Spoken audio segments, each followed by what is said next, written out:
Bismillahirrahmanirrahim. Assalamualaikum warahmatullahi wabarakatuh.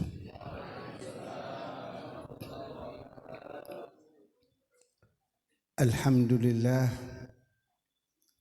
alladzi bi ni'matihi tatimmus salihat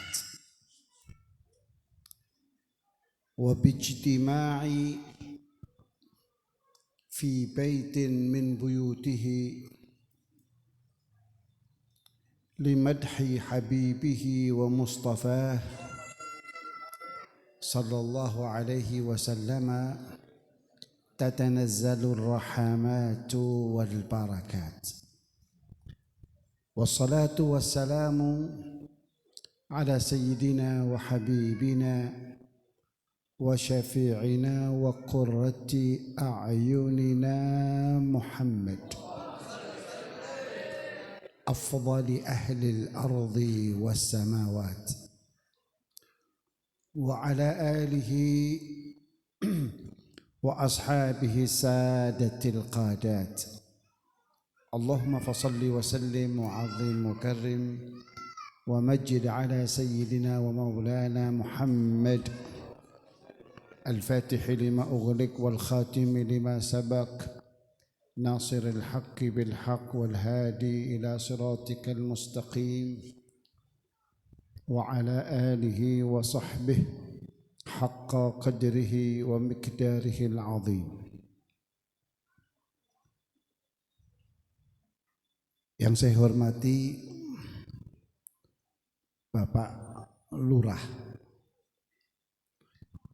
yang saya hormati seluruh perangkat desa,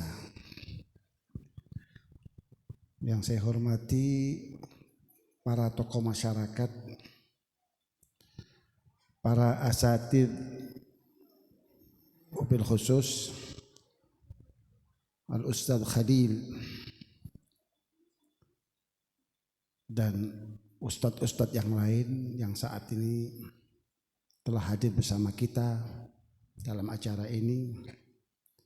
Tak lupa juga orang tua kita, Bapak Haji Sudar, serta putra beliau yang cukup bersemangat memposisikan dirinya sebagai sponsor dakwah,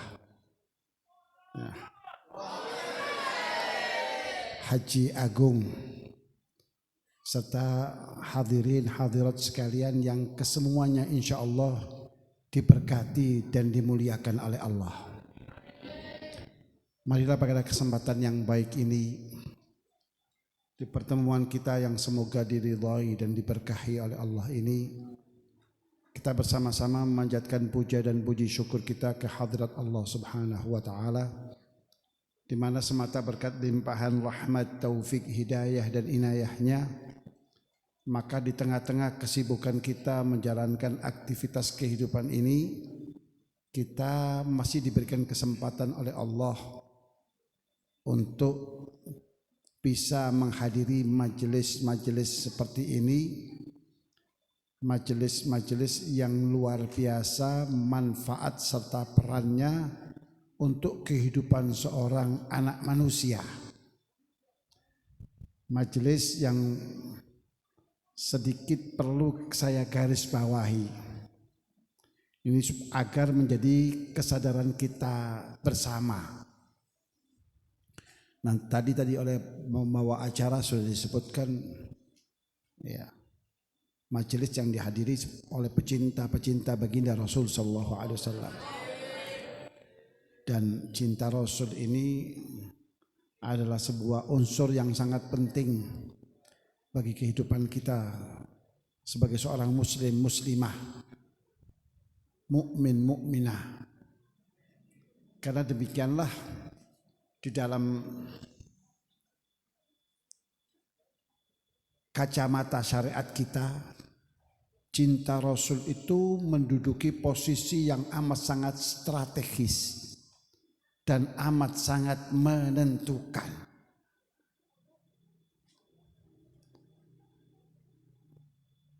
Tapi sebelum kita bicara tentang cinta Rasul, ini waktunya nggak terbatas.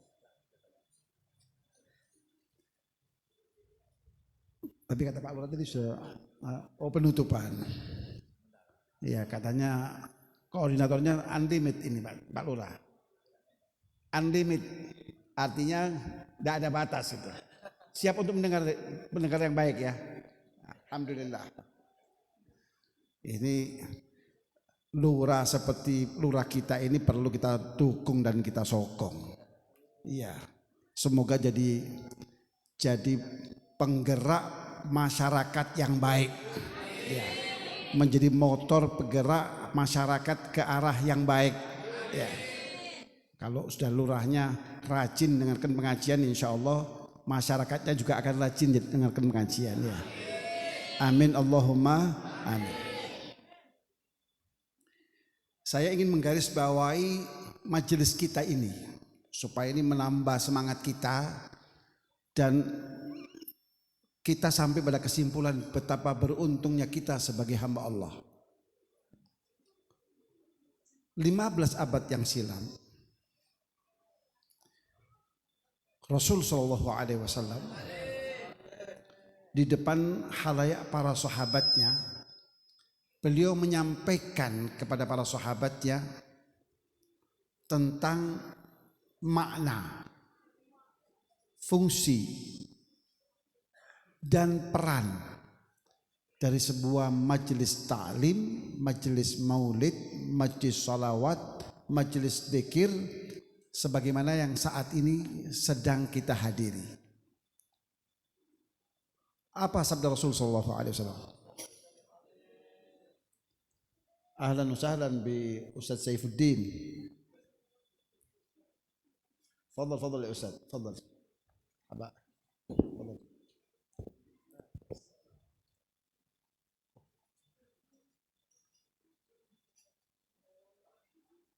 Maafin saya di posisi yang lebih tinggi. Tapi yakin ini tidak akan mengangkat harkat dan derajat seseorang, dan juga yang di bawah tidak akan merendahkan dan merendahkan harkat seseorang di mata Allah Subhanahu wa taala. 15 abad yang silam Rasul kita pernah menyampaikan tentang makna serta peran dari sebuah majelis ta'lim, majelis dzikir, majelis sholawat seperti yang saat ini sedang kita hadiri. Apa kata Rasul SAW 15 abad yang silam? Rasul mengatakan majtama'a qaumun. Dalam satu riwayat dikatakan fi baitin min buyutillah. Dalam riwayat yang lain tidak ada kata-kata fi baitin min buyutillah. Yadhkurunallaha illa haffathumul malaikah wa ghashiyatuhumur rahmah wa nazalat alaihimus sakinah wa dzakarahumullahu fi man 'indah. Sabda Rasul, tidaklah kumpul sekelompok masyarakat, tidaklah guyub kelompok masyarakat di mana guyubnya mereka itu, kumpulnya mereka itu dengan menjadikan salah satu rumah Allah sebagai tempat perkumpulan mereka. Ini insya Allah kata harapan Pak Lurah tadi itu, ini langkah awal yang positif menuju kepada kerukunan antar individu-individu masyarakat, anggota masyarakat. Ya. Apa yang akan terjadi, manfaat semacam apa yang akan kita peroleh manakala ada sekelompok masyarakat kumpul guyub dan menjadikan tempat perkumpulannya adalah salah satu rumah Allah, persis seperti yang saat ini sedang kita jalani. Setelah mereka kumpul, apa yang dilakukan? Jagongan tidak, ngerumpi juga tidak. Seperti yang biasanya kalau ibu-ibu lagi sedang kumpul, iya, mengembangkan bakat masing-masing, iya. Tapi kali ini tidak, iya. Alhamdulillah. Mudah-mudahan dari sini dan seterusnya tidak akan pernah lagi mengembangkan bakat yang tidak sehat itu, ya.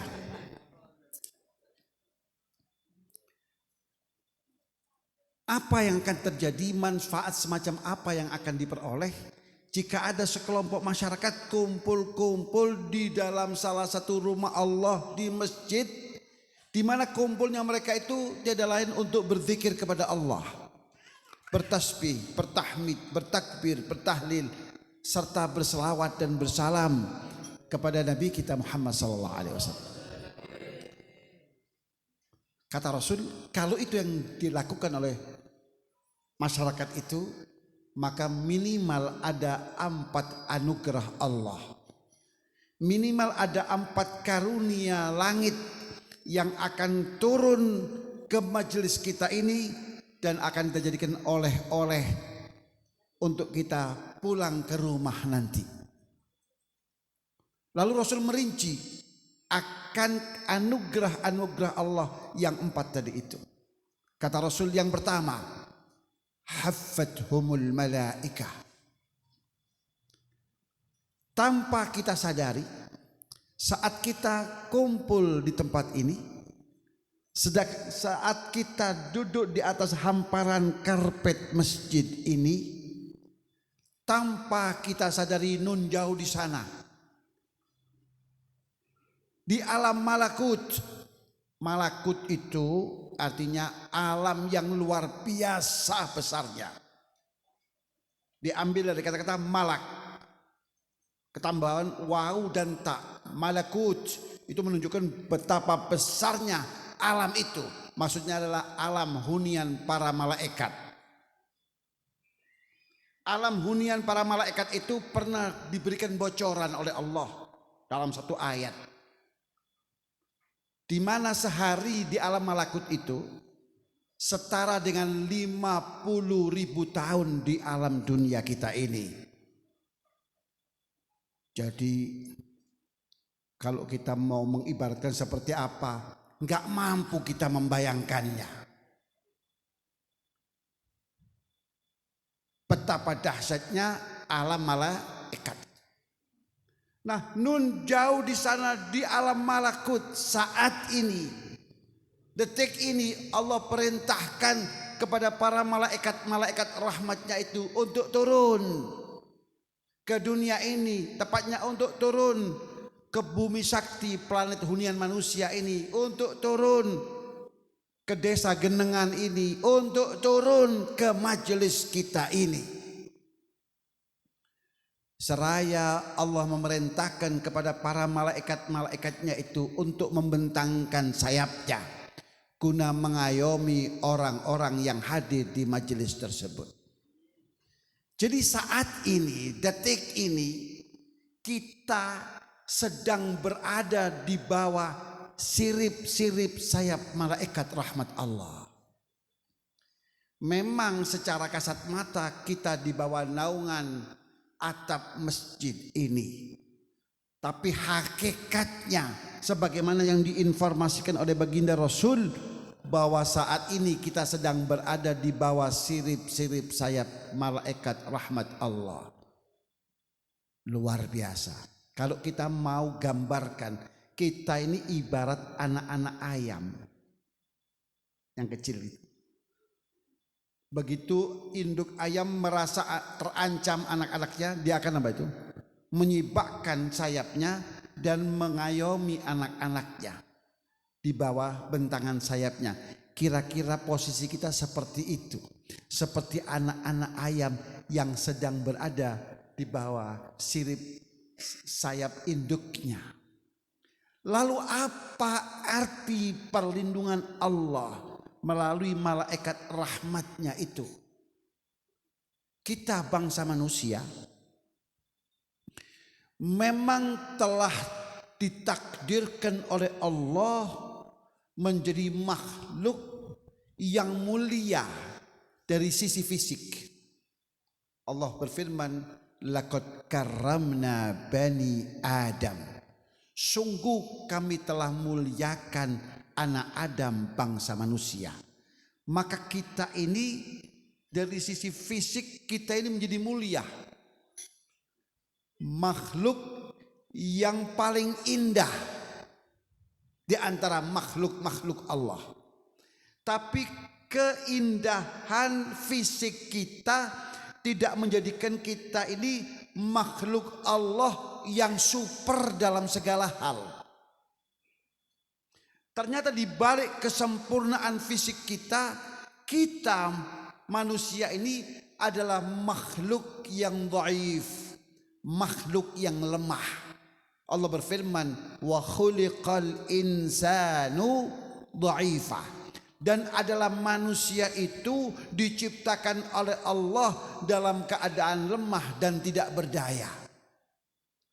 Maka siapapun kita, apapun strata pendidikan yang telah kita peroleh, apapun status sosial kita, kita sebagai manusia tidak akan pernah tahu apa yang akan terjadi dan yang akan kita alami setengah jam ke depan. Bahkan yang setengah jam ke depan itu terbilang terlalu lama. Kita tidak akan pernah mengetahui apa yang akan terjadi pada diri kita, dan apa yang kita alami akan kita alami bahkan 5 menit ke depan.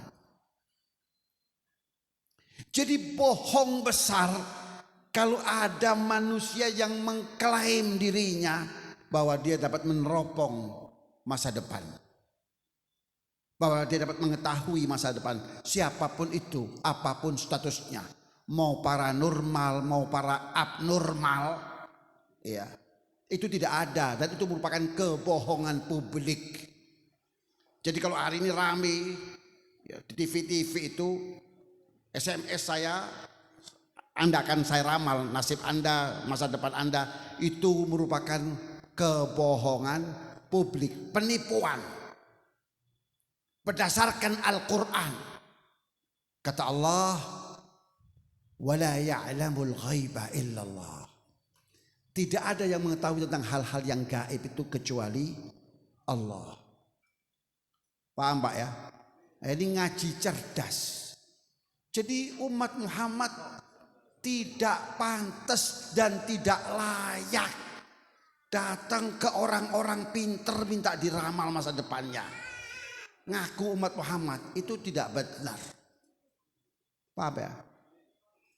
Kita umat Muhammad ini semuanya pinter dan semuanya hebat. Hanya saja kita kini tidak mengetahui dan tidak menyadari potensi yang Allah berikan kepada kita sebagai umat. Oleh karena itu perlu ngaji bareng, ya. Ngaji sebuah kitab yang telah ditulis oleh Profesor Dr. Al-Habib Al-Imam Muhammad bin Alawi Al-Maliki, dengan judul bukunya Khasaisul Ummah Muhammadiyah, keistimewaan umat Sayyidina wa Maulana Muhammad. Ini terutama kabola muda ini supaya pede jadi orang Islam itu. Apalagi suka pakai sarungan kopiah putih, jalannya miring-miring. Iya. Iya. Namanya soleh, tak pede. Siapa namanya? Alex. Lek motone biru dak apa-apa celuk Alex. Iya. Iya. Irung mancung nang buri jenenge Alex. Iya. Iya.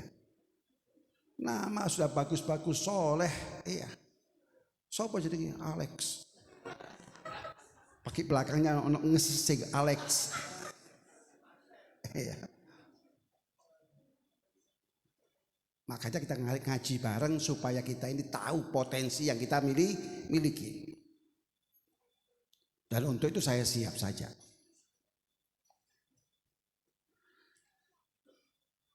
Maka sebagai manusia kita tidak pernah mengetahui apa yang akan terjadi. Kalau yang akan terjadi itu rezeki, kemanfaatan, ya, kebaikan, itu yang kita harapkan. Tapi kalau yang akan terjadi bala, bencana, petaka, musibah, dan seterusnya, serta hal-hal yang tidak kita harapkan hadir dalam kehidupan kita, karena kita tidak pernah tahu, kita tidak pernah melakukan langkah-langkah antisipasi untuk menghadapi itu semua. Dan fakta di lapangan menunjukkan akan hal itu. Ini sebelum terjadinya tsunami di Aceh 22 tahun yang silam. Itu wali kota Banda Aceh di hari Minggu itu beliau keluar seperti kebiasaannya setelah sholat subuh jogging. Jogging biasa. Ya pejabat cuman ada waktu hari Minggu jogging. Ya. Wong genengan melok-melok jogging dina Minggu ge opo? Iya. Hari Minggu iktikaf mestinya begitu. Wong sampean duduk pejabat. Dino Senin ya iso jogging lek jogging. Iya. Selasa ya iso. Iya.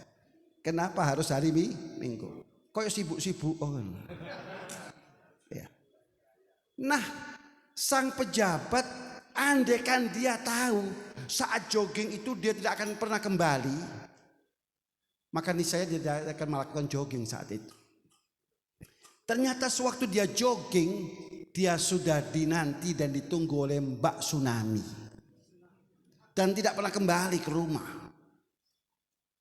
Itu fakta di lapangan, wali kota. Paham ya? Ini merupakan kebenaran yang tak terbantah.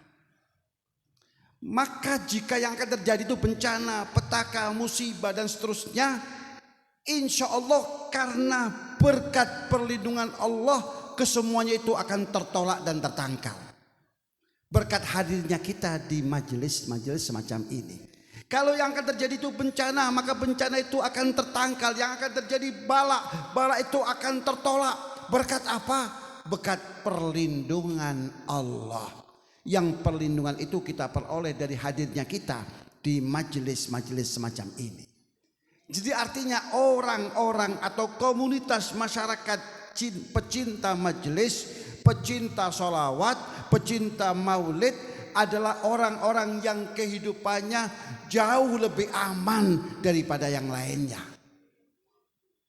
Ini manfaat yang pertama, mendapatkan perlindungan Allah. Manfaat yang kedua, sekali lagi Allah Subhanahu wa ta'ala perintahkan kepada para malaikat-malaikatnya itu untuk turun ke majelis kita ini. Untuk apa? Untuk menyelimuti orang-orang yang hadir di majelis itu dengan selimut kerahmatan. Wa ghasyiyatuhumur rahmah. Malaikat Allah yang berjuta bahkan bermiliar itu turun ke majelis kita untuk menyelimuti orang-orang yang hadir di majelis tersebut dengan selimut kerahmatan. Maka kemanapun kaki ini melangkah, dimanapun kita berada, yang akan kita temui di dalam kehidupan kita ini adalah rahmat dan rahmat dan rahmat dan rahmat Allah Subhanahu wa ta'ala. Akan terbentuk lingkup kehidupan yang syarat dengan rahmat Allah. Bahkan kata para ulama saat mensyarahi hadits ini lebih jauh lagi, saat nanti kita pulang usai acara ini, rahmat itu akan kita bawa serta pulang. Dan tatkala kita kemudian membuka rumah kita, maka rahmat ini akan menebar ke seantero rumah kita. Taruhlah yang hadir saat ini kaum bapak-bapaknya saja. Kaum ibunya karena satu dan lain hal berhalangan untuk hadir. Taruhlah hubungan kita dengan istri kita selama ini, tingkat keharmonisannya itu hanya berkadar 80%, enggak bulat 100%. Artinya, kalau kita perintahkan kepada istri kita untuk membuat kopi, terutama di pagi hari setelah sholat subuh, iya, kopi akan dibuat, tapi mengaduk kopi sambil mengomel. Bong sik ngantuk, kok nggih kopi. Iya. Kira-kira Pak Lula pernah mengalami enggak itu? Bikin kopi buluran sambil mengaduk kopi dan gulanya sambil ngomel.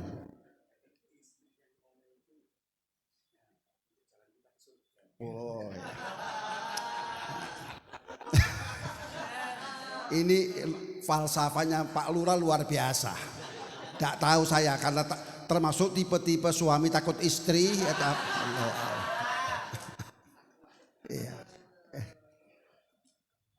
Nah, maka yakinlah bapak-bapak sekalian, saat nanti kita pulang dan rahmat itu kita bawa serta pulang, saat kita memasuki rumah kita dan rahmat itu menebar seantero rumah kita, lalu rahmat itu menerpa istri kita, maka yakinlah istri-istri kita akan berubah menjadi istri-istri yang tingkat kesolehan dan kepatuhannya sebagai istri menjadi bulat 100%. Demikian pula sebaliknya. Tadi saya lihat ada ibu-ibu di sana ya. Oh sekarang pindah belakang ya. Taruhlah hubungan ibu-ibu dengan para suaminya saat ini seperti tadi itulah. Ya mimbabil misal saja, umpama saja itu. Ya. Keharmonisannya tidak bulat 100%, bahkan terdengar kabar burung. Ya, baru kabar burung ini. Iya. Bahwa suami-suami ibu akan menduakan ibu. Ini dampak dari fatwanya wakil presiden. Ya, dampak dari fatwanya wakil presiden.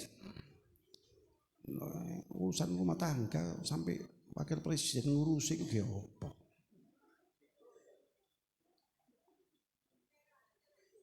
Dan tatkala ibu-ibu pulang nanti, rahmat ini ibu-ibu bawa serta pulang.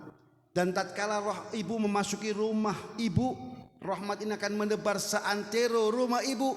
Dan tatkala rahmat ini menerpa dan mengenai suami-suami ibu, maka yakinlah suami-suami ibu akan berubah menjadi suami yang tingkat cinta dan kasihnya kepada ibu menjadi bulat 100%. Bahkan pengaruh dari wakil presiden tadi itu untuk mendoakan ibu serta merta pupus. Pupus hilang. Ya. Saya dapat menangkap itu kegelisahan dan keresahan ibu-ibu itu. Iya, setelah wakil presiden apa itu mengeluarkan fatwanya tadi itu ya.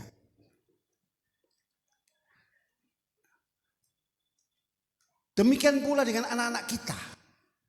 Putra putri kita yang selama ini sebagai putra dan putri kita tingkat kepatuhannya, tingkat kesolehannya hanya berkadar 50%. Banyak sekali perintah-perintah orang tua terutama saat dibangunkan untuk sholat subuh.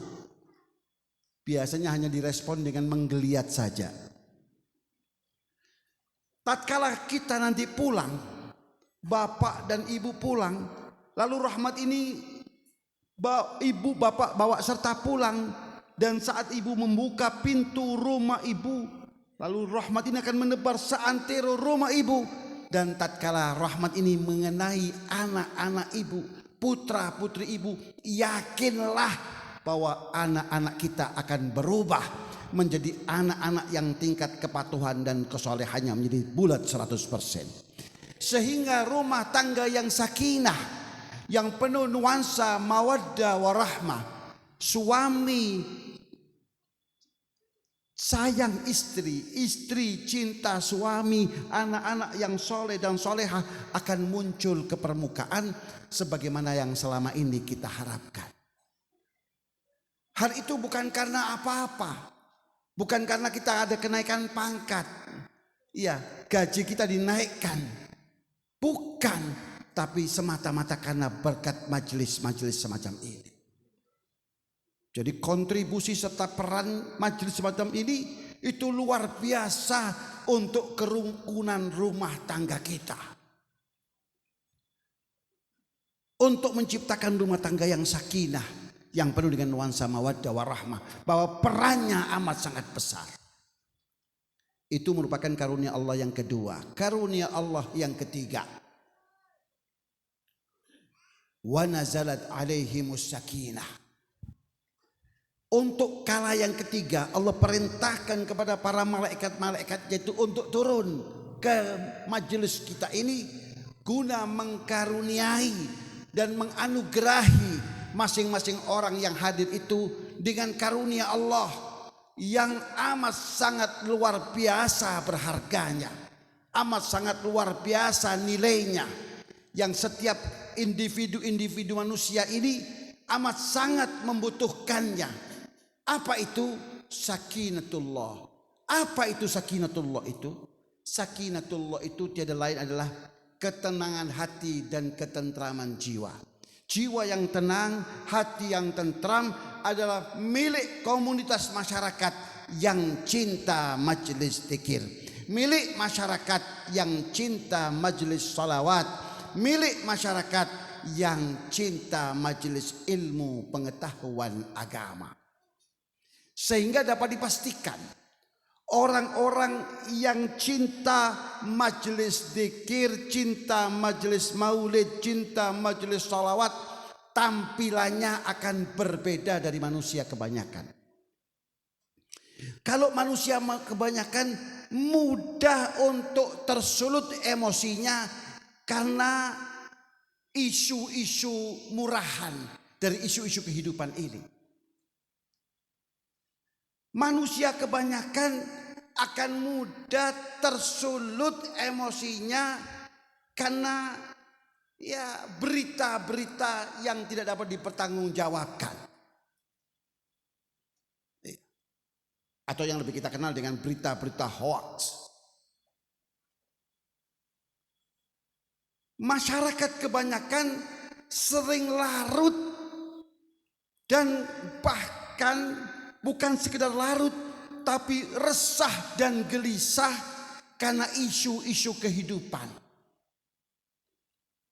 Contoh-contoh yang paling akhir, masyarakat kita dibuat resah dan gelisah, terutama emak-emaknya, karena masalah minyak goreng. Ya, masalah minyak goreng, terutama pengusaha-pengusaha kerupuk. Ya. Ini jadi resah dan gelisah. Mudah-mudahan keresahan ini Allah segera akan angkat. Ya, Allah hadirkan pengusaha-pengusaha yang jujur, pengusaha-pengusaha yang mengedepankan kepentingan rakyat banyak. Ya. Bukan pengusaha-pengusaha yang hanya mementingkan keuntungan pribadi saja.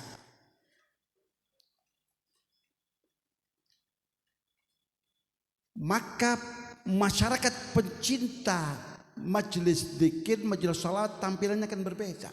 Kenapa? Ia enggak mudah larut dimakan oleh isu, tidak mudah larut karena pengaruh-pengaruh negatif, tidak mudah tersulut emosinya. Karena apa? Karena dia telah dibekali oleh Allah dengan sakinah. Sehingga tatkala dia menjalankan roda kehidupan ini, dia akan lebih dewasa dari manusia kebanyakan. Bukankah dalam hal ini Allah telah katakan, ala bizikrillah tatma'innul qulub. Hanya dengan berzikir kepada Allah sajalah ketenangan hati, ketentraman jiwa itu akan dapat kita gapai dan kita capai. Jadi ingin hidup ini lebih bermakna, ingin hidup ini ya kita jalankan dengan penuh ketenangan dan kedamaian, sering-seringlah hadir di majelis-majelis semacam ini. Karena kontribusinya, sumbangsinya untuk kehidupan kita amat sangat luar biasa. Di antaranya adalah akan menyumbangkan untuk diri kita ketenangan hati dan ketentraman jiwa. Itu merupakan anugerah Allah yang ketiga. Anugerah Allah yang keempat adalah Rasul katakan wadzakarahumullahu fiman indah. Saat kita duduk di tempat ini, saat kita mendengarkan ceramah keagamaan ini, sekali lagi tanpa kita sadari, nun jauh di sana, di alam malakut, saat ini, detik ini, Allah sedang membanggakan keberadaan kita di hadapan halayak para malaikat-malaikatnya. Seraya Allah berfirman, wahai para malaikat-malaikatku, lihat bangsa manusia, masyarakat genengan yang dipimpin langsung oleh lurahnya, Saat ini mereka guyub, saat ini mereka kumpul. Di mana kumpulnya mereka, guyubnya mereka bukan untuk hal-hal yang lain, tapi hanya untuk berzikir kepadaku serta berselawat kepada Nabiku Muhammad. Wahai para malaikat-malaikatku, atas gunjingan kepada bangsa manusia. Jadi Allah saat ini mengingatkan kembali tentang cerita lama, di mana saat Allah hendak menciptakan manusia, Allah katakan, inni ja'ilun fil ardi khalifah. Aku bermaksud hendak menciptakan seorang khalifah. Untuk apa? Memanage, mengatur kehidupan di permukaan bumiku ini. Saat itu Allah mendapatkan respon dari para malaikat-malaikatnya, seraya mereka berkata, qalu ataj'alu fiha man yufsidu fiha wa yasfikud dima wa nahnu nusabbihu bihamdika wa nuqaddisu lak. Ya Allah, akankah engkau ciptakan makhluk-makhluk yang hanya akan membuat keonaran dan kerusakan serta akan menggenangi bumimu ini dengan genangan darah, sementara kami bangsa malaikat selalu bertasbih dan mentakdiskan asma-Mu.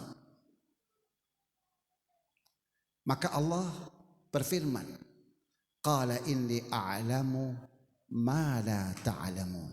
Wahai para malaikat-malaikatku, ketahuilah, sesungguhnya aku adalah zat yang maha mengetahui dari hal-hal yang tidak akan pernah kalian ketahui. Maka saat ini Allah mengingatkan kembali akan cerita lama itu, seraya Allah berfirman kepada para malaikat-malaikatnya, wahai malaikat-malaikatku, atas gunjingan kepada bangsa manusia yang pernah kalian lakukan, saat ini, detik ini, aku perintahkan kalian untuk beristighfar, memohon ampun bagi dosa orang-orang yang hadir di majelis itu. Maka tidaklah kita beranjak meninggalkan majelis ini kecuali dosa-dosa kita akan diampuni oleh Allah, kesalahan-kesalahan kita akan dimaafkan oleh Allah, penyakit-penyakit kita akan disembuhkan oleh Allah, bala, musibah, petaka akan segera diangkat oleh Allah. Utamanya penyakit COVID ini akan segera dihalau oleh Allah dari persada Nusantara tercinta ini berkat majelis-majelis seperti ini. Amin Allahumma amin.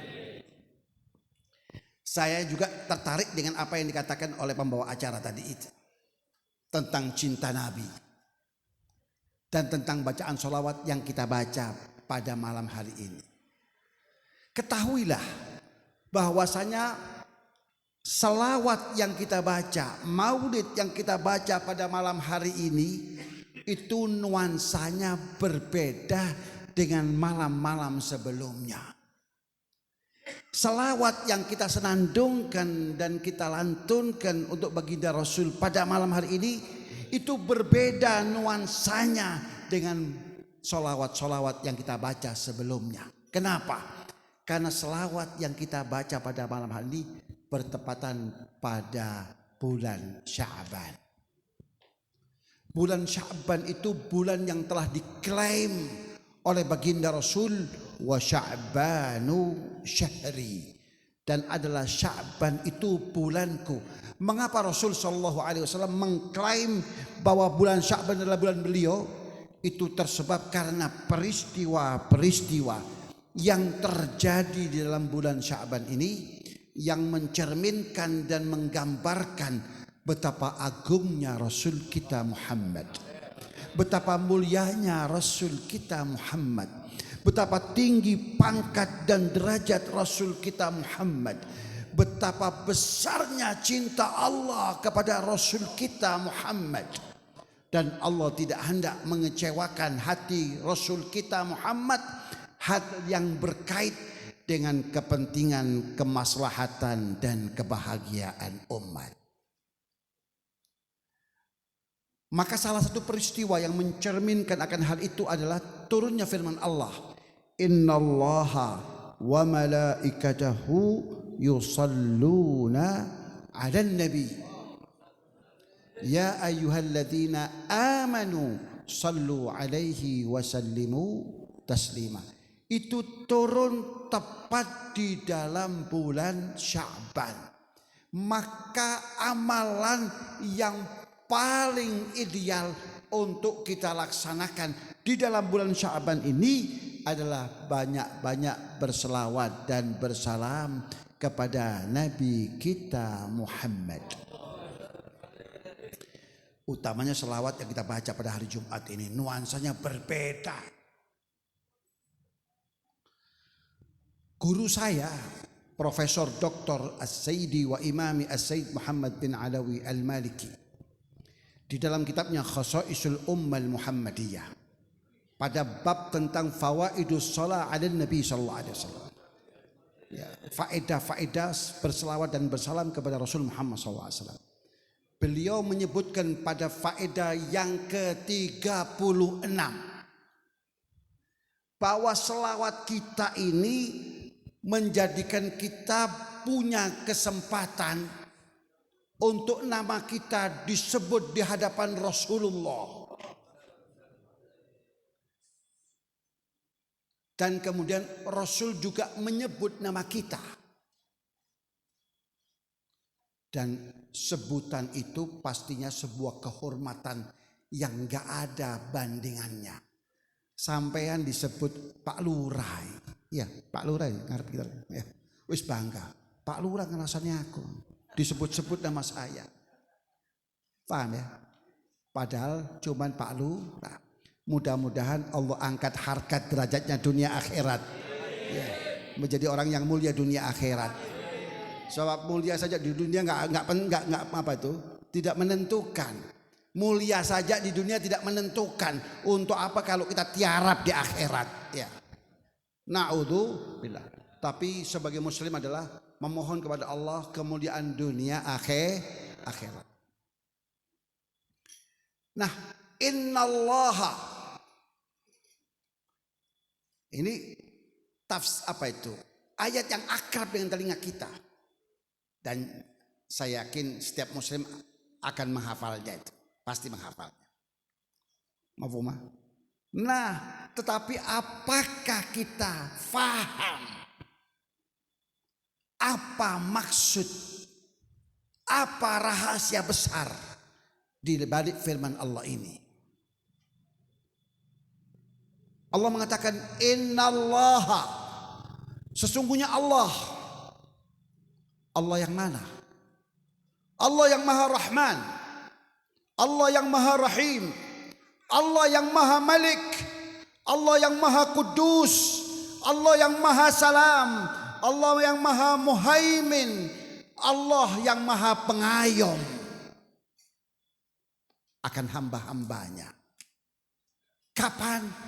Sejak sebelum adanya segala sesuatunya. Sesungguhnya Allah telah berselawat kepada Nabi kita Muhammad. Kalau ada yang sok pintar protes, apa saja yang katakan Habib itu. Mana ada itu? Sejak sebelum adanya segala sesuatunya. Apa yang saya katakan tidaklah berlebihan. Manakala kita mengacu kepada sebuah hadis Rasulullah, di mana suatu ketika seorang sahabat yang bernama Jabir ibnu Abdillah radhiyallahu anhuma, dalam satu kesempatan beliau bertatap langsung dengan baginda Rasul, beliau bertanya kepada baginda Rasul sallallahu alaihi wasallam. Ya. Nada pertanyaannya sebagai berikut. Ya Rasulullah, bi abi anta wa ummi akhbirni an awwali syai'in khalaqahu Allahu qabla al-asya. Demi ayahku, demi ibuku, tolong beritahu aku tentang yang pertama kali Allah ciptakan sebelum Allah menciptakan segala sesuatunya secara mutlak. Sebelum Allah ciptakan ufuk barat dan timur, sebelum Allah ciptakan tata surya, sebelum Allah ciptakan planet kita ini, sebelum Allah ciptakan alam semesta ini beserta seluruh isinya, apa yang pertama kali Allah ciptakan? Wahai Rasulullah, ditanya seperti itu, Rasul pun menjawab, qala ya Jabir, innallaha khalaqa qabla al-asya'i nura nabiyyika Muhammad sallallahu alaihi wasallam. Ketahuilah wahai sahabat Jabir, yang pertama kali Allah ciptakan sebelum Allah menciptakan segala sesuatunya adalah yang diciptakan oleh Allah, nur nabimu Muhammad. Maka saat Rasul dalam dimensi cahaya itu, Allah telah berselawat kepada Nabi kita Muhammad. Dan entah sudah berapa miliar tahun selawat itu berlangsung dan tercurahkan kepada Rasul Muhammad. Hingga Allah ciptakan para malaikat-malaikatnya. Lalu Allah perintahkan kepada para malaikat-malaikat itu untuk bersalawat dan bersalam kepada Nabi kita Muhammad. Maka Allah berikut para malaikatnya telah bersalawat kepada Rasul kita Muhammad, dan telah berapa ribu juta bahkan miliar tahun salawat itu telah berlangsung dan tercurahkan kepada Rasul kita Muhammad. Kalau arti salawat Allah kepada Rasul Muhammad itu artinya kemuliaan, naiknya pangkat dan derajat beliau, maka kemuliaan dan derajat beliau itu sesuatu yang tak terukur, tak terhingga, tak terkira.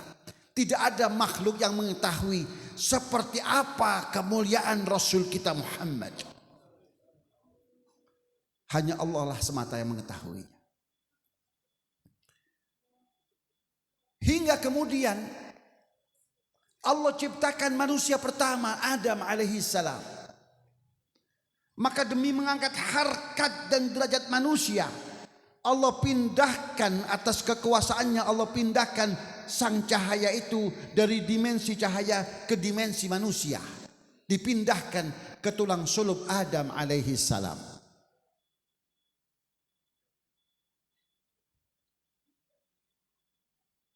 Dan kita pun tahu tentang cerita Nabi Adam alaihissalam. Setelah Allah ciptakan Nabi Adam, lalu Nabi Adam merasa kesepian hingga Allah ciptakan sang pendamping kehidupan beliau, bunda kita Hawa. Lalu kepada keduanya Allah katakan, uskun anta wa zawjukal jannah. Wahai Adam, tinggallah engkau berserta pasanganmu Hawa dalam surgaku. Fakula minha ragadan haitsu syi'tuma. Nikmati seluruh fasilitas yang ada di surga ini sepuas kalian berdua. Yang kupindahnya satu, wala taqraba hadhihi syajarata fatakuna minadh dhalimin. Yang kupindahnya satu saja, jangan pernah dekati pohon ini. Itu saja. Bukan karena haram, haram nggak ada di surga, haram tuh nggak ada. Ya, jadi ngaji itu yang cerdas gitu. Ya, paham ya? Haram halal itu di dunia saja, hukum fikih itu berlaku di dunia. Masuk kuburan itu nggak berlaku tuh hukum fikih. Paham ya? Oh, itu haram itu. Mana ada barang haram di surga itu? Semuanya halal. Itu bentuk apa ya? Bentuk Allah tidak menguji Nabi Adam itu saja atas kewenangan Allah. Jangan kau dekati, selesai. Bukan karena haram atau karena halal. Karena Allah dengan kekuasaannya hendak melarang Nabi Adam, selesai. Tapi kemudian yang terjadi apa? Yang terjadi kemudian adalah Nabi Adam nggak lulus. Nggak lulus itu juga atas kehendak Allah. Karena sesuai dengan skenario yang telah Allah tetapkan untuk Nabi Adam, sejak awal Nabi Adam itu diciptakan di mana? Di bumi, bukan di surga. Inni ja'ilun fil ardi, bukan fil jannah, fil ardi, di bumi untuk menjadi apa? Khalifah.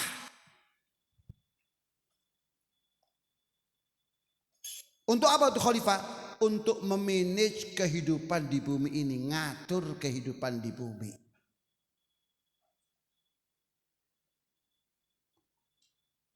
Tapi yang menarik, ini yang menarik. Ini ngaji cerdas ini ya, ngaji cerdas ini ya. Yang menarik itu, sewaktu Allah perintahkan Nabi Adam dan istrinya untuk turun ke bumi, kalimatnya begini, ihbitu minha jami'a. Allah tidak mengatakan ihbita minha jami'a. Kalau Ustaz Saifuddin pasti ngerti ya, namanya Ustaz ya, belajar nahwu, belajar sorof ya. Mestinya kalimatnya ihbita, kalian berdua turun. Tapi enggak. Kata Allah, ihbitu minha jami'a. Kalian semua turun. Loh, semua itu siapa? Ini yang menarik. Ini harus kita kaji. Kata para ahli tafsir, yang dimaksud ihbitu itu minha jami'a, bahkan kalian semuanya, adalah yang dimaksud Adam berikut istrinya dan calon anak keturunannya yang saat itu berada di dalam tulang sulub Adam. Jadi jelek-jelek begini, kita ini Pak Lurah mantan penduduk surga. Misi penting dari kehidupan kita di dunia ini apa? Merintis jalan pulang menuju surga Allah. Siapapun kita, apapun strata pendidikan kita, apapun status sosial kita, kita masing-masing menjadi orang yang penting karena punya satu misi. Apa misi kita? Mau presiden, mau Pak Lurah, mau Pak Camat, mau Kades, mau apapun, sama pentingnya dengan manusia biasa. Kenapa? Sebagai seorang muslimah, kita punya misi penting dalam kehidupan, merintis jalan pulang menuju surga Allah. Jadi potensi-potensi itu hendaknya kita gunakan untuk itu, untuk memuluskan jalan kita menuju surga Allah. Itu hikmahnya. Jadi dimampirkan sejenak ke surga Allah dan menikmati fasilitas untuk sebagai bahan motivasi untuk anak keturunannya, bahwa misi kehidupannya di dunia ini adalah untuk merintis jalan pulang menuju surga Allah. Allahumma amin. Nah, kita mengetahui tentang cerita Nabi Adam alaihissalam. Tapi Nabi Adam itu pangkat dan derajatnya sangat tinggi. Sangat tinggi. Iya. Begitu turun Nabi Adam itu karena ketinggian pangkat dan derajatnya, merasa malu kepada Allah. Sebab sebagai hamba Allah sudah difasilitasi begitu, tapi kok tetap nggak berhasil gitu memposisikan diri sebagai hamba Allah yang nuruti semua perintah Allah gitu. Merasa malu dan menyesali diri. Maka beliau kemudian bertaubat kepada Allah. Kata para ahli tafsir, Nabi Adam itu tidak pernah mengangkat kepalanya menatap langit karena malu kepada Allah dan memohon kepada Allah, bertaubat kepada Allah. Tetapi kata para ulama, maghfirah Allah itu tidak semurah dan semudah yang kita bayangkan. Nabi Adam itu perlu waktu 300 tahun proses pertaubatannya kepada Allah. 300 tahun. Sampai akhirnya Allah terima taubat Nabi Adam itu. Pertanyaannya, apa rahasia suksesnya pertaubatan Adam alaihissalam itu? Adalah karena saat itu bersemayam dalam diri Nabi Adam nur Nabi kita Muhammad. Sementara Allah berikut para malaikatnya bersolawat dan bersalam kepada Nabi kita Muhammad. Maka berkat salawat itulah Allah berkenan untuk memberikan taubatnya kepada Nabi Adam alaihissalam. Dan itulah yang dialami oleh Nabi Nuh. Hingga Allah selamatkan beliau dengan kapalnya itu. Bukan karena Nabi Nuh adalah seorang insinyur perkapalan, bukan. Tapi lebih karena saat itu Nabi Nuh telah ditunjuk oleh Allah sebagai orang yang akan memfasilitasi kemunculan Nabi kita Muhammad. Beliau harus hidup, maka Allah selamatkan. Saat itu bersemayam dalam diri beliau nur Nabi kita Muhammad. Sementara salawat dan salam terlimpahkan kepada Rasul kita Muhammad. Maka kesimpulannya, karena berkat salawat itulah selamatlah Nabi Nuh alaihissalam. Demikian terus berlangsung cerita itu sampai kepada Nabi Allah Ibrahim alaihissalam. Kita mengetahui bagaimana perjuangan Nabi Ibrahim dalam mensosialisasikan ajaran Allah. Puncak perjuangan beliau adalah saat beliau ditangkap oleh Namrud, raja yang zalim itu. Dan sudah ditetapkan untuk dieksekusi hukum mati dengan cara dibakar hidup-hidup. Nah, hari dan tanggal pembakaran terhadap Nabi Allah Ibrahim itu sudah ditentukan. Dan Namrud menghadirkan seluruh warga kota untuk menyaksikan prosesi eksekusi itu. Nah, sudah diciptakan api unggun raksasa yang apinya sudah berkobar-kobar. Lalu Namrud pun memberikan isyarat kepada Al-Gojo untuk segera melempar Nabi Allah Ibrahim ke dalam kobaran api itu. Sesaat Nabi Ibrahim melayang-layang di udara dan nyaris jatuh terjerembab di dalam api itu. Sebelum itu terjadi, Allah berfirman, "Ya naru kuni bardan wasalaman ala Ibrahim." Wahai api yang selama ini bersifat panas dan meluluh lantakkan apa saja yang bersentuhan dengan dirimu, kali ini engkau bersifatlah dingin dan jadilah juru selamat untuk hambaku Ibrahim. Kenapa? Karena saat itu bersemayam dalam diri Nabi Ibrahim nur Nabi kita Muhammad. Sementara Allah berikut para malaikatnya berselawat dan bersalam kepada Nabi Muhammad. Dan Nabi Allah Ibrahim telah ditunjuk oleh Allah sebagai orang yang memfasilitasi kemunculan Rasul kita Muhammad. Maka intinya berkat salawat itulah selamatlah Nabi Ibrahim alaihissalam dari kobaran api. Berikut kemudian kepada sang anak Ismail selamat dari sembelihan. Karena apa? Karena dalam diri Nabi Ismail bersemayam nur Nabi kita Muhammad. Sementara Allah berikut para malaikatnya berselawat kepada Nabi kita Muhammad. Maka keselamatan Nabi Allah Ismail itu berkat salawat dan salam kepada junjungan kita Nabi besar Muhammad. Demikian pula yang terjadi dengan ayahanda beliau Abdullah ibnu Abdul Muttalib, sehingga diperjuangkan oleh sang ayah untuk keselamatan diri Abdullah itu sampai berkorban 100 ekor onta.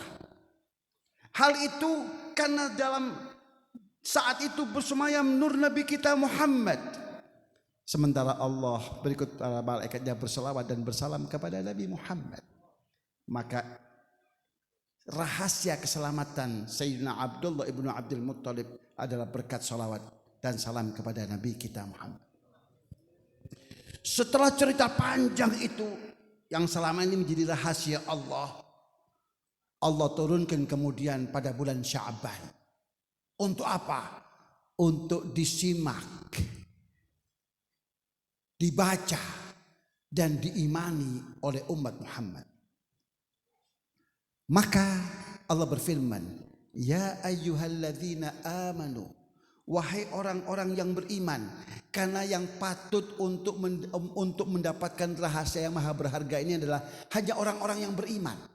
Wahai orang-orang yang beriman, jika engkau ingin pertaubatanmu sukses seperti suksesnya pertaubatan Adam bapak kalian, wahai umat Muhammad, jika kalian ingin selamat dari ombak serta ganasnya deburan ombak kehidupan, ombak fitnah dan seterusnya, dan selamat dari itu semua sebagaimana yang dialami oleh Nabi Nuh alaihissalam, wahai umat Muhammad, jika kalian ingin selamat dari api fitnah, api dunia maupun api akhirat, sebagaimana yang dialami oleh Nabi Ibrahim alaihissalam, wahai umat Muhammad, Jika kalian ingin sejahtera dunia maupun akhirat, selamat dunia maupun akhirat, bahagia dunia maupun akhirat, maka jalannya hanya ada satu,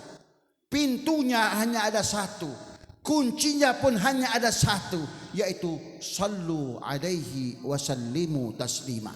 Itulah maksud inti dari kenapa Allah perintahkan kita untuk berselawat kepada Nabi. Bukan karena Nabi butuh selawat kita, cukup selawat Allah dan selawat para malaikat-malaikatnya. Tapi Allah perintahkan kita untuk berselawat kepada Nabi agar selawat ini kita jadikan sarana untuk menuju kesuksesan, sarana untuk menuju keselamatan, sarana untuk menuju kebahagiaan dunia maupun akhirat. Untuk itulah Allah berfirman, ya ayyuhalladzina amanu sallu alaihi wasallimu taslima. Dan selawat yang kita baca pada malam hari ini amatlah sangat istimewa karena bertepatan di bulan Sya'ban dan di hari Jumat, di mana selawat-selawat kita itu akan dilaporkan lengkap dengan nama pembaca selawat itu. Fulan bin Fulan telah berselawat kepadamu. Maka Nabi mengatakan, ya Allah, selawatlah kepada Fulan bin Fulan yang telah berselawat kepadaku.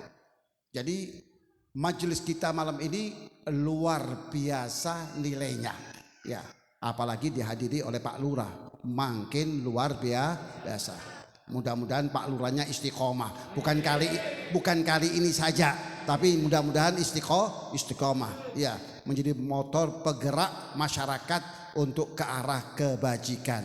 Amin ya rabbal alamin. Inilah kira yang dapat saya sampaikan pada kesempatan ini. Mudah-mudahan apa yang saya sampaikan menjadi sumber ilmu yang barakah dan bermanfaat bagi kita semua fid dini wad dunya wal akhirah. Harapannya seiring dengan bertambahnya ilmu akan bertambah pula nilai-nilai keislaman, keimanan dan ketakwaan kita kepada Allah Subhanahu wa taala, sehingga nilai-nilai keislaman kita hari ini, nilai-nilai keimanan kita hari ini, nilai-nilai ketakwaan kita hari ini tentunya lebih baik daripada hari kemarin, dan harapannya di hari-hari ke depan insyaallah akan lebih baik daripada hari ini, sehingga kita akan tergolong dan terbilang orang-orang yang sukses, selamat, bahagia dunia maupun akhirat. Rabbana atina fid dunya hasanah wa fil akhirati hasanah wa qina adzabannar wa adkhilnal jannata ma'al abrar ya azizu ya ghaffar ya rabbal alamin. Allahumma kama balaghtana rajab wa sya'ban faballighna ramadan. Allahumma kama balaghtana rajab wa sya'ban faballighna ramadan. اللهم كما بلغتنا رجب وشعبان فبلغنا رمضان. أعنا على صيامه، أعنا على قيامه، أعنا على تلاوة القرآن، وفقنا لليلة القدر وأتب لنا فيها من الأجر برحمتك يا أرحم الراحمين. وصلى الله على سيدنا محمد بالأمة وعلى آله وصحبه وسلم، والحمد لله رب العالمين، والعفو منكم، والسلام عليكم ورحمة الله وبركاته.